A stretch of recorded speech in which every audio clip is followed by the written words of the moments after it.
Tom or eckzert, you can call me by either name. So this was a play that I really liked. It's me and my duo playing in around D5, D4 elo, Riven player, and then I'm a Nidalee player. We've kind of just been spamming both.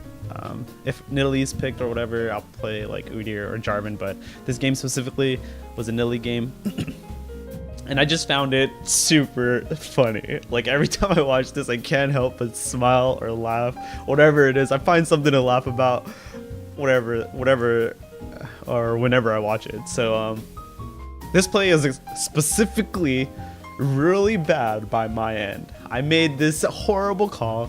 I made literally everything out of our favor and in favor of Tahm Kench. And I think that what we did here was really good. Like it was a test of our synergy and it worked out really well. So the reason why I have this checklist up here is because we're gonna take a look at what you should be looking for in a gank. And this clip again is a clip that is going to show you exactly what not to do, right? And I just want to let you guys know that the Riven played exquisitely well. I played horrendously. So again, pay attention to my end and pay attention to Riven's end as well too. But for the most part, the whole point of this video is going to be about what you should be looking for in a gank, okay? Alright, so we're going to go ahead and go right into it. So again, just to kind of give you some background context, background and or context, we come in here, we just finished ganking him, he died one time. Riven did not teleport back. She used her flash. Tahm Kench used his flash, and I have my flash up, right?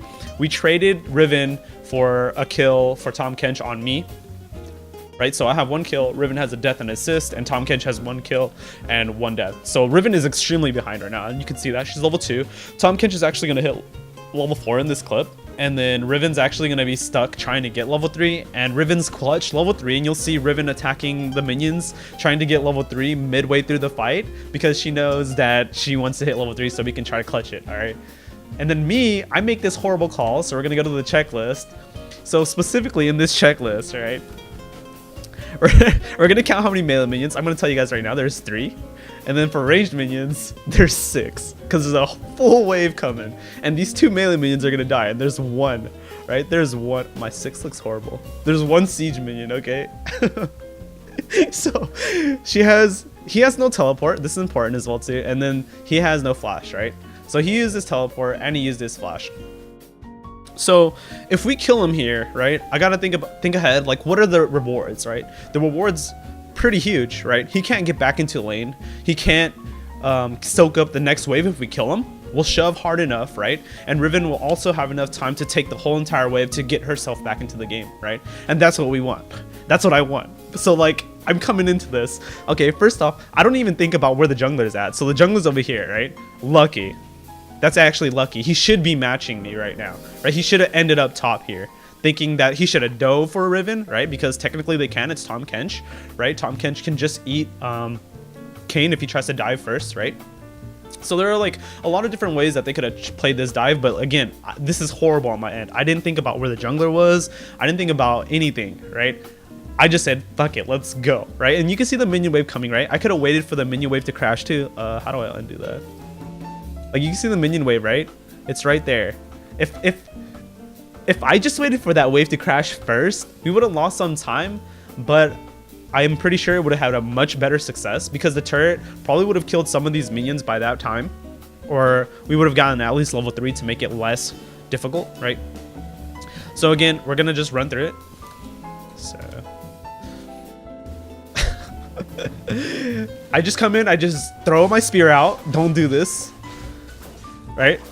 I literally have to flash out, right? I blew my flash immediately because I didn't want to get hit by the 3rd Q or the 3rd auto attack into the W, right? Oh, let me turn off the pen. Alright, and then so we go into this and I'm kiting here, right? So you'll see that I'm kiting the wave. So right after I auto attacked him, I knew that the minions would come up, right? and follow me, because I'm the closest person. I'm the last person to hit a champion with the minions in range of me, right? Pulls it off Riven, so they're coming up instead, right?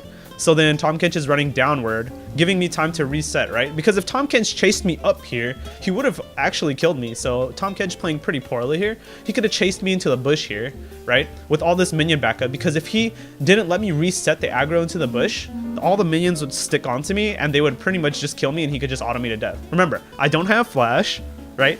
And I'm low as hell, right? So again, he misplayed, but we still made it work, right? So here's it going. Here's the play again.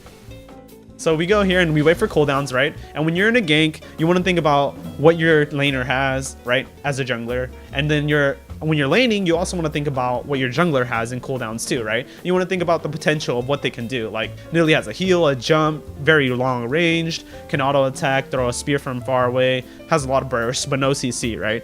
So what do you want to play for there? You just want to kite him around, let Nidalee do a little bit of the work, and then Riven will go back in, right? So you see here that I wanted to dodge the Q on the way up, right? But I actually ate it. All right, so this is where it gets super funny. This is where I laugh every time.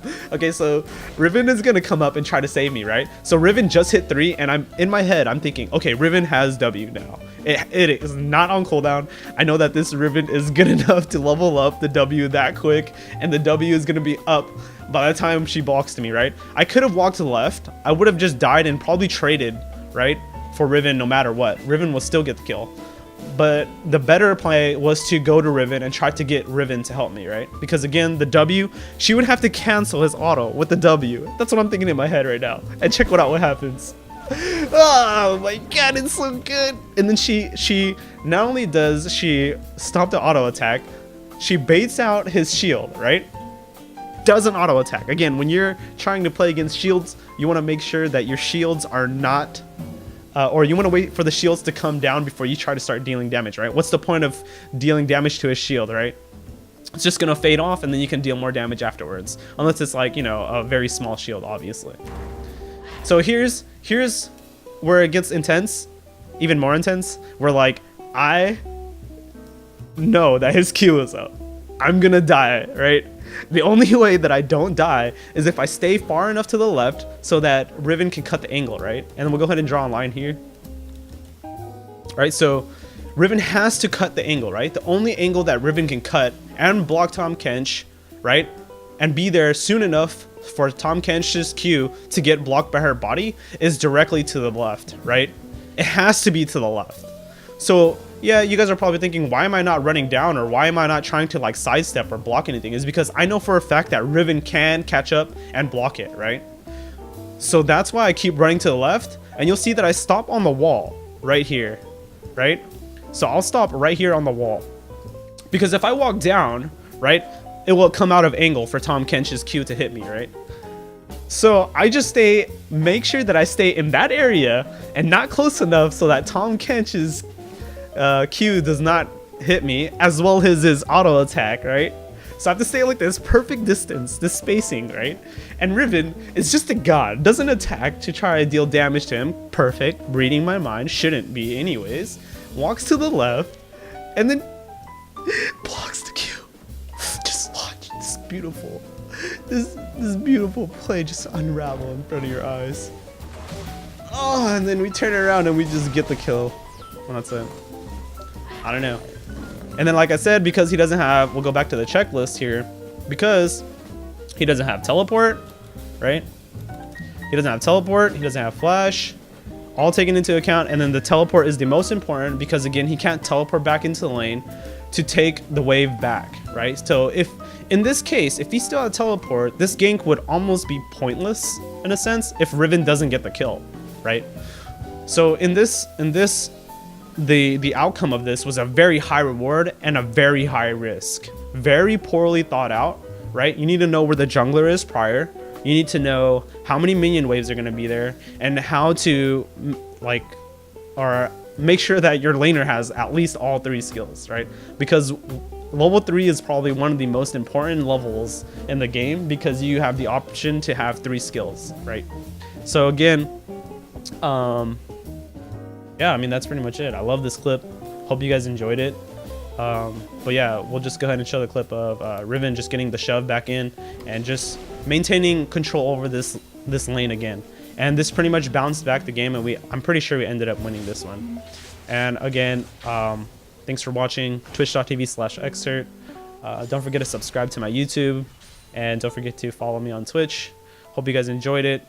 More Nidalee and Riven clips to come. Thanks for watching, guys. Oh yeah, and then just in case you guys are wondering, I listen to music when I'm editing because I don't want music to go over the video at the same time. As well as I just want to let you guys know my straw. My straw was upside down. My mom gave me a shake and the straw was upside down. That never happens, you know, because it has like the little curly thing. All right, anyways.